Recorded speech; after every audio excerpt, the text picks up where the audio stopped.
Bir zamanlar rahatsız edici bir ortak olan Türkiye, zayıflayan Avrupa Birliği için vazgeçilmez hale geldi. Türkler hassas bir denge politikası gidiyor. Ukrayna'yı silahlandırırken aynı zamanda Rusya ile ticarete devam ettiler. Bu haber ünlü Fransız gazetesi Le Monde'a ait. Türkiye'nin Avrupa Birliği'ne dahil olma ihtimali yurt dışında birçok medya kuruluşu tarafından dillendirilmeye başlandı. Hatta Polonya Başbakanı Donald Tusk, Avrupa'da istikrarın sağlanması için Türkiye'nin bölgede daha fazla rol alması gerekiyor. Bu konuda görüşmek için Türkiye'ye geleceğim şeklinde bir açıklama yapmıştı. Şu anda buna benzer talepler birçok Avrupalı siyasetçi tarafından yapılıyor. Peki bu konuyla alakalı bizim cephemizden nasıl bir dönüş var derseniz, Sayın Cumhurbaşkanı şu açıklamayı yapmıştı. Üyelik müzakerelerimizin bir an önce canlandırılmasını bekliyoruz. Az önce de söylediğim gibi Polonya Başbakanı önümüzdeki günlerde Türkiye'ye gelecek. Dolayısıyla bu konu önümüzdeki günlerde de sıklıkla dile getirilmeye devam edecek. Peki Türkiye gerçekten Avrupa Birliği'ne dahil olabilir mi? Bu ne kadar mümkün? Hele de Avrupalıların tanımadığı bir ülke Kuzey Kıbrıs Türk Cumhuriyeti'ne rağmen. Çünkü onlara göre Türkiye burada işgalci durumda. Fakat buna rağmen NATO'suz bir gelecekte AB'nin Türkiye ve Türk askerine ihtiyacı var. Gelin tüm bu süreci artı ve eksileriyle masaya yatırmaya, sorulara cevap bulmaya çalışalım. Bu arada destek olmak için videoyu beğenebilir ve kanala abone olabilirsin. Kıbrıs sorunuyla alakalı detaylı bir açıklama yapmadan önce Avrupa Birliği'nin neden Türkiye'ye ihtiyacı olduğunu kısaca anlatmak isterim. Bir önceki videomda anlattığım üzere Donald Trump, Avrupa devletlerinin ABD'ye yük olduğunu düşünüyor ve Amerika Birleşik Devletleri'nin NATO'dan çekilmesi gerektiğini dillendiriyor. Bu konuda son olarak Elon Musk şöyle bir açıklama yaptı. NATO'dan gerçekten çıkmalıyız. ABD'nin Avrupa'nın savunması için para harcaması mantıklı değil. İşte böyle bir durumda Avrupa NATO desteğinden mahrum kalacak. Peki tek bir ülkenin yani ABD'nin örgütten ayrılması neden koca bir NATO'yu yok edecek?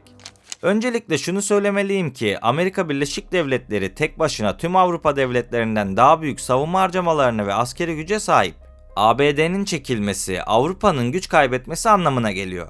İşte bu noktada NATO'nun en büyük ordularından birisine sahip olan ama AB ülkesi olmayan Türkiye öne çıkıyor.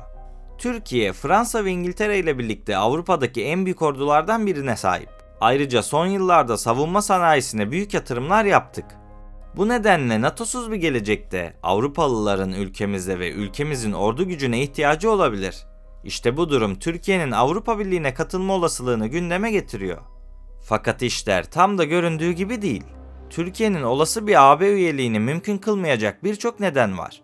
Geçmişteki onlarca görüşmeyi sonuçsuz bırakan demokrasinin üstünlüğü, insan hakları gibi ilkeleri bir kenara bırakırsak, en önemli ve benim dikkatleri üzerine çekmek istediğim sorun Kıbrıs konusu. Kıbrıs Adası 1878'de Kıbrıs Sözleşmesi ile Birleşik Krallığa 92.799 sterlin karşılığında kiralanmıştı.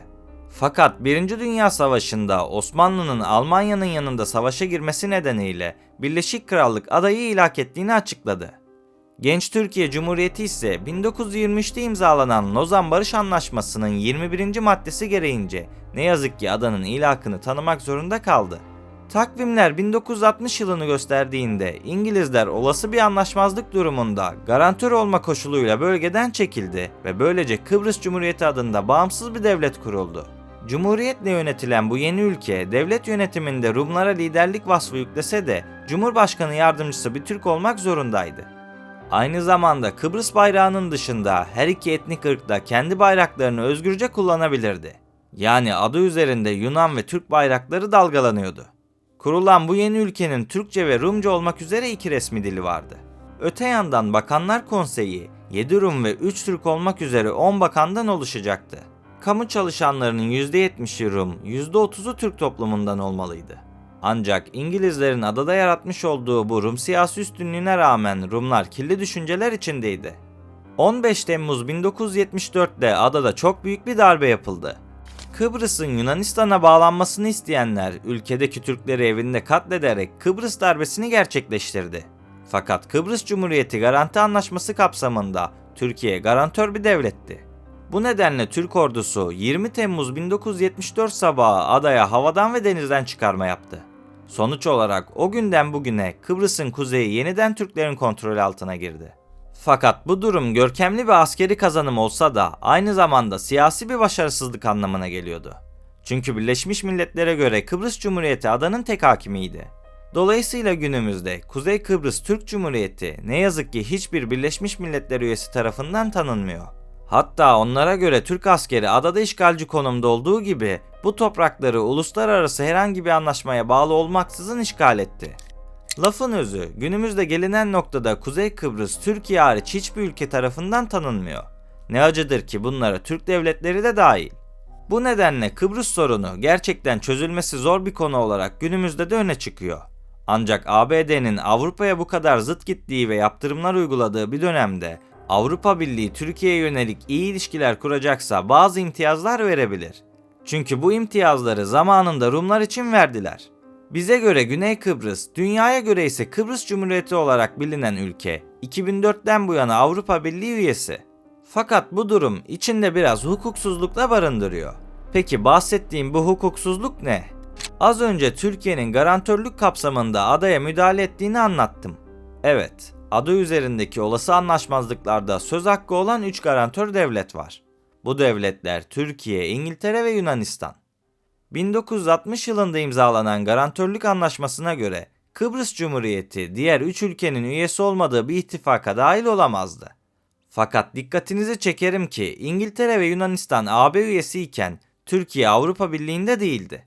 Fakat buna rağmen Güney Kıbrıs Avrupa Birliği üyesi olabildi. Tarafsız konuşabilmek adına yorum yapmak istemiyorum. Fakat Batı dediğimiz şey tam olarak bu. Literatürde buna çifte standart deniliyor. Velhasıl günümüze gelecek olursak şunları söyleyebilirim ki Avrupa Birliği üyesi bir ülke kendi topraklarında bizi işgalci olarak tanımlıyor ve bu fikre diğer Avrupa devletleri de katılıyor. Peki böyle bir süreç hala devam ederken Türkiye Avrupa Birliği üyesi olabilir mi? Elbette olabilir. İki taraftan birisi bazı imtiyazlar vermeyi kabul ederse neden olmasın? Fakat bana kalırsa o imtiyazları biz vermemeliyiz. Eğer Avrupa gerçekten bizi yanında görmek istiyorsa Türk askeri adada işgalci değildir deyip Kuzey Kıbrıs'ı tanısın. Fakat geçmişteki çifte standartları görünce bu durumun mümkün olma olasılığının hali düşük olduğunu söylemem gerekiyor. Batılılar bir yolunu bulur ve Türkiye'yi AB üyesi yapmadan Avrupa ordusuna dahil etme hesapları yapabilir. Fakat bu elbette bizim açımızdan başarılı bir siyasi hamle olmaz. Ben bir siyasetçi değilim ama gelecekte NATO'suz bir dünya şekillenecekse, taraf seçmemiz gerekiyorsa ve bu seçim Avrupa'dan yana olacaksa işte bu şartları sunarım. Öncelikle az önce söylediğim gibi Kıbrıs tanınmalı. Öte yandan Avrupa, Rusya'ya olan gaz ve petrol bağımlılığını azaltmak adına Zengezur koridorunu desteklemeli. Böylece buraya yapılacak yatırımlarla Azerbaycan ve Türkmenistan gazı Avrupa'ya gönderilmeli. Söylediğim gibi bu durumlar Türk dünyasını daha güçlü ve zengin hale getirebilir. Şahsi fikrim eğer bunlar olacaksa Avrupa Birliği'ne girilmesi kanaatindeyim. Fakat daha önceki videolarımda da söylediğim gibi ben uzun vadede Avrupa Birliği'nin tükeneceğini söyleyen insanlardan biriyim. Bu yüzden böyle bir şey olacaksa bile Türkiye'nin dengeli siyasetini koruması taraftarıyım. Bu nedenle BRICS'i de hayli önemli görüyorum. Hatta bazı haberlere göre Çin'in Türkiye'yi hızlı bir şekilde BRICS'e dahil etme planları varmış. Açıkça söylemek gerekirse resmi olarak böyle bir haber görmedim. Fakat yine de şu anda ülkemiz adına gerçekten önemli bir periyottan geçiyoruz. Umarım bu süreci en dengeli ve en çıkarlı şekilde atlatabiliriz. Velhasıl konumuza geri dönecek olursam, Kıbrıs sorunu dışındaki sorunlardan da kısaca bahsetmek istiyorum. Bana kalırsa din ve nüfus diğer önemli sorunlar arasında yer alıyor. Aslında bu sorunlar bizden ziyade onları ilgilendiren sorunlar. Gerçeği söylemek gerekirse dini konuda bir şekilde uyum sağlayabileceğimizi düşünüyorum. Çünkü Avrupa'da her geçen gün Müslüman nüfusu arttı. Fakat nüfus konusunda aynı şeyleri düşünmüyorum. Türkiye, Avrupa'nın en çok nüfusa sahip olan ülkeleri arasında yer alıyor ve bu durum onlar için büyük bir tehdit. Çünkü AB yapısı gereği nüfus endeksli bir meclise sahip. Kıtadaki en çok nüfusa sahip ülkeler mecliste en çok koltuğa sahip oluyor ve bu durum o ülkelerin daha fazla söz hakkı olmasına neden oluyor.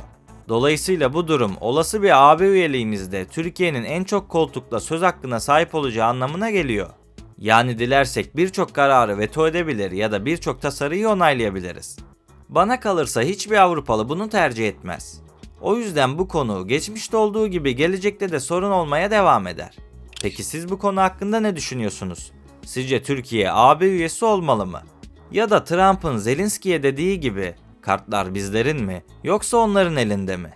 Beni buraya kadar dinlediğiniz için teşekkür ederim. Videoyu beğenmeyi ve kanala abone değilsen abone olmayı unutma. Bir sonraki videoda görüşmek üzere. Kendinize iyi bakın, sağlıkla ve barışla kalın.